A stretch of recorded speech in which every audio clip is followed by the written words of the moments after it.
Hi guys! Welcome to my vlog. So today, meron tayong ipapakita guys na ito, wala akong mic. Pero today's video, gagamitin ko na yung aking Ugreen mic. So itatry po natin. Ito, i-compare natin kasi wala akong mic dito na nakalagay. So titingnan natin. Tapos ilalagay ko na yung ating Ugreen mic. Hello guys! Ginanong ko lang yung ating mic para marinig tayo ng maigi. Actually, pwede din siyang ganyan. Yung ganyan. Pero, gagamitin ko lang siyang ganito guys, for sure na maririnig tayo kahit malayo tayo sa ating phone. Actually, itong Ugreen camera is for phone. Hindi siya pwede sa DSLR or sa Canon G7X. Hindi siya pwede guys. Dito lang talaga siya sa phone. So, itatry po natin. Kanina wala akong mic, ngayon meron akong mic. So, pumunta sa labas guys dahil maraming mga halaman sa labas. So, let's go! Hi guys! Meron akong mic. Nilagay ko lang ng ganyan kasi para man hindi tayo nakaganyan lagi. So, I know na maririnig tayo nito. So, for today's video, nandito ako sa isang bahay guys na super dami ng halaman. So, titingnan nyo po, matataba yung halaman nila. Meron din silang mga hanging plants or orchids. So, ayan po guys. Tapos, ito yung gustong-gusto ko. Yung para siyang pinya na nagsasaha or nag-ano lang sila guys ba ng mga similya. Ganyan. So, yes. Ito yung mga favorite ko guys na mga halaman. Hindi talaga siya totally namumulaklak but naghahalaman or nagdadahon lang sila guys. Yeah, ito. So, kahapon ako'y nagwo-worry dahil yung dalawang tuta rito guys is may sakit. Yung mayroon silang sakit sa tiyan. So, fortunately today, okay na sila guys. Masigla na sila. At kahapon ay pinainom ng gamot or purga yata. Yun. Tapos, ito siya. Hello! Say hi! Say hi, be! Oh, okay na siya, guys. Meron ba tong isa? So, ako'y nag-worry kahapon dahil nga yung mga tuta na yan ay hindi na nagsisipag hindi na sila kumakahol. Lagi na lang natutulog. So, nilabas ko sila, guys. At tuwang-tuwa naman sila na nilabas. Siguro yun lang yung gusto nila. Tapos, ito. Okay na siya. Mamaya natin hanapin yung isa guys. So, yeah. Ito yung mga pahalaman ni Madam. Hi, halaman. Ito yung mga gusto ko guys. Yung relaxing para sa akin. Na kung na-stress tayo is nakaka-relax ba? Nakakapag bigay ng saya or nakakawala ng problema. So, ito yung hanging plants niya. Hello, hanging plants. Tapos, yun yung bumbil or bagunbilya na parang yung nakakatay ba? Unsa man sa Tagalog? Uy, kakapoy yung Tagalog. Basta ganyan guys. Oh, yung gumapang na doon sa taas. Tapos, meron din siyang ganito din. Tapos, may mga orchids din. Yeah, tapos, ito yung yes, look at this guys. Super beautiful. Ito yung sa English nito is money maker. So, napaka-sunny today guys. Ditong area na to is super sunny. Iwan ko kung against the light or napaka-light. Lighting is real. Meron siyang guys, niyog na bonsai. Ayan po. Actually, napaka-creative din niya. Dahil yun, ganyan. Tapos, meron din siyang mga bumbil doon na nasa bakod ba. Yun, namumulaklak sila guys, yung malalaking pot. Hey, tuta! And then, merong malunggay. And then, merong kalamansi. Namumunga yung kalamansi nila guys, marami. Tapos may orchids. Another orchids. May bisikleta dito guys. Alam mo yung talong nila is Kakaiba po dahil sa isang bunga is dalawa. Ibig sabihin nagpungpong ba? Hindi yung isahan lang, dalawahan. And then orchids.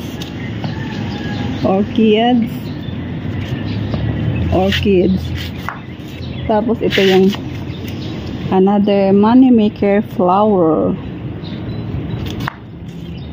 Sunny today, guys. Sana uulan din, no, dahil sa amin sa Makilala pag umulan dito syempre uulan din sa amin. So ito po. Tapos ito yung pinaka weakness ko, guys. Taran! Hi Cattleya, how are ya? Orchids. Meron din akong purple niyan. Siguro pag uwi ko sa amin dadalhan ko siya ng kulay purple. So, ito yung rubber plant. Actually, mahal to, guys. Nakita ko rin yan sa Thailand. Nung sa Thailand pa ako. And then, ito, guys, monstera. Yan, mga ganyan. So, yeah. Marami siyang mga pahalaman dito, guys. Meron din siyang nakaganito. Siya din created to si Ma'am. Hi, Ma'am Pause. Ayan, ganyan. Ayan. Tapos, ito maraming ganito sa Makilala, guys. Kaya kailangan ko pa siyang i-cultivate. Tapos, ganyan. Ito yung nanay ng tuta. Ito yung isang tuta. Hello! Can you hear me? Hello! Are you okay? Dito sila, guys, kasi kahapon hindi na yan nag-iinik at ako'y worry na. So yan po. Sa part dito, guys, is isang corner na may kulungan ng mga tuta. Nilabas ko nga sila sa kulungan dahil lagi lang silang natutulog dyan, guys. Baka mamaya anong mangyari ba kaya nilabas ko. Ito yung mga hanging plants din ni Ma'am. Hello.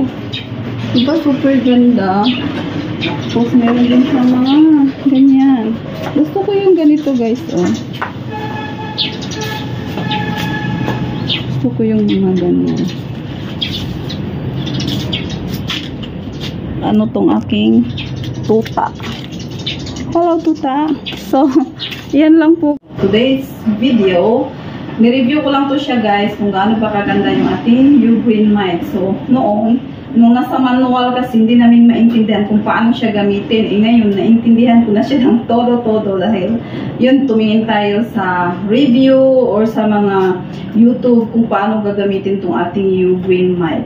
So, actually, so far, so good naman siya. So, ano ko lang to, guys, itatry muna. Mag-video pa ako kasi mamaya lalabas tayo para may mga views din naman tayo sa labas. So, hi guys! Malayo ko sa camera, no, pero hinawakan ko na yung ating mic. Yung camera ko po is aking phone. So, ang masasabi ko dito, guys, dahil nung una namin tong nakita, kasi sa ano lang namin to online binili. So, ang price nito is 1,006. So, nag-promo sila, guys. Nabili namin to around 700 something. So, nakaless kami, guys. So far, so good ang Ugreen Mite.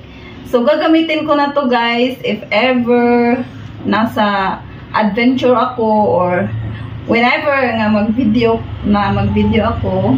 Kasi mas maganda talaga pag may mic. Kahit malayo, tingnan ko. Dito na ako, guys. Kahit nasa malayo ako, dinig na dinig pa rin yung ating boses pag meron tayong mic. So, yeah, maganda yung ating Ugreen Mite. Ito yung ating review for today, guys. So, yeah. So far, so good. Hi! So, ako yung nakatira ito sa isang bahay. So, from Makilala to Davao. So, ang biyahe namin is around 1 hour and a half. Almost 2 hours. Something like that. Guys, i-review po natin itong ating U-Green. So, maganda po siya.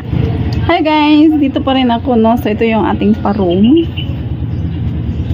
So, ang gusto-gusto ko dito sa room, guys, is yes, of course, may mga indoor plants.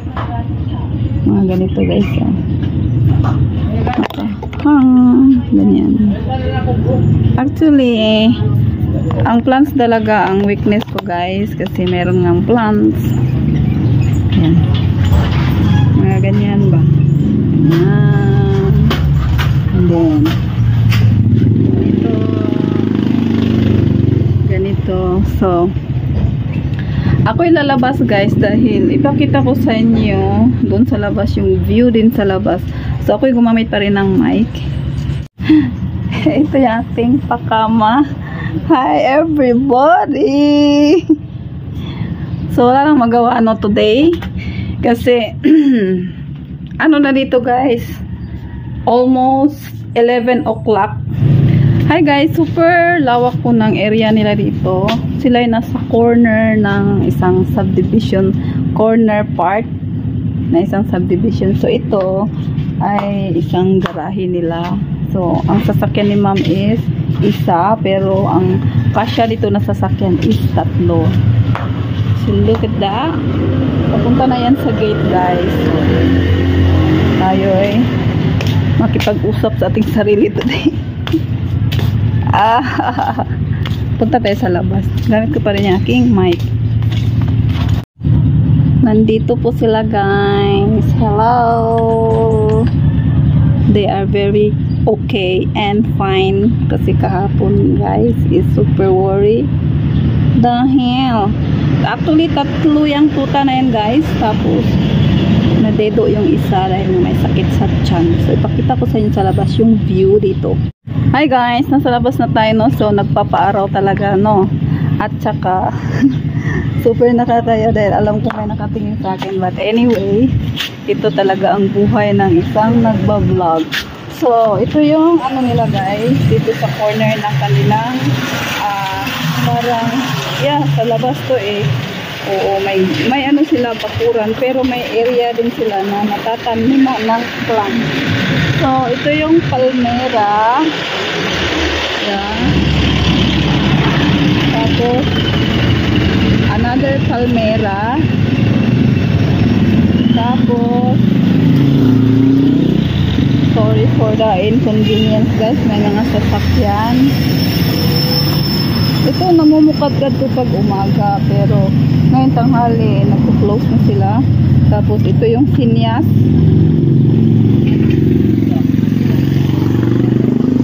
Tapos, ito yung rose na wala pang bulaklak. Pero, namumulaklak yung ibang rose.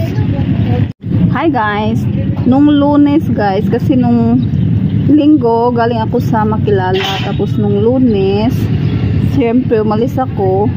Eh nung hapon, bandang hapon umuwi ako. Dito nilibing yung tuta, guys. Dito sa area na to. So, nilibing siya ni ma'am kasi oo nga, nagkasakit yung tuta na yun. Tapos tumae. Tapos hindi nakaka-survive at ayun, nagpaalam agad. Tapos dito niya nilibing. Tapos ito yung kanyang rose. Tapos mga kalamansi na bunga. So far, ang galing din ni ma'am mag-ano dito. Ito yung mga cutting niya na ano. Kinat niya ba yung para maging straight. Tapos mga rose pa rin. Rose karamihan doon sa labas. Tapos ito yung money maker. Kahapon puti ito, guys. Ngayon naging white na. So, ito yung view niya dito sa labas. So, yeah. So far, maganda rin dito sa mga nirahan, guys, sa city. At mayroon silang sariling bahay. So, yeah. Tapos, si ma'am nga is mahilig sa mga halaman. So, meron siyang mga pahalaman dito sa harap ng kanyang bahay. Ito yung harap ng bahay niya. So, ito yung bintana ng aking room. Yan, tapos yeah, ito yung mga nakapat o malalaking paso na may mga ilagay siyang mga halaman dyan. Ayan. Ayan. So yes, that is the area here of Mom's house. So hello! Dito yung super relaxing na part guys na gustong-gusto kong umupo. Kasi merong ano dito guys, rocking chair. Dito ako gustong umupo. Kasi pag nakaupo ka rito guys, syempre nakikita mo yung mga sasakyan sa labas. And then lagay nga natin ganyan guys. And then yan, nanonood ka sa mga tao na umaalis, parot parito, sumasakay ng tricycle. Tapos maganda rito guys kasi maraming halaman. Dito lang ako guys pag kunyari ako'y mag-relax. So today guys is November 29, right? So almost December na rin. Kayo ba saan kayo magpapasko? So sa akin, yeah, since na nandito ako sa Davao, yeah,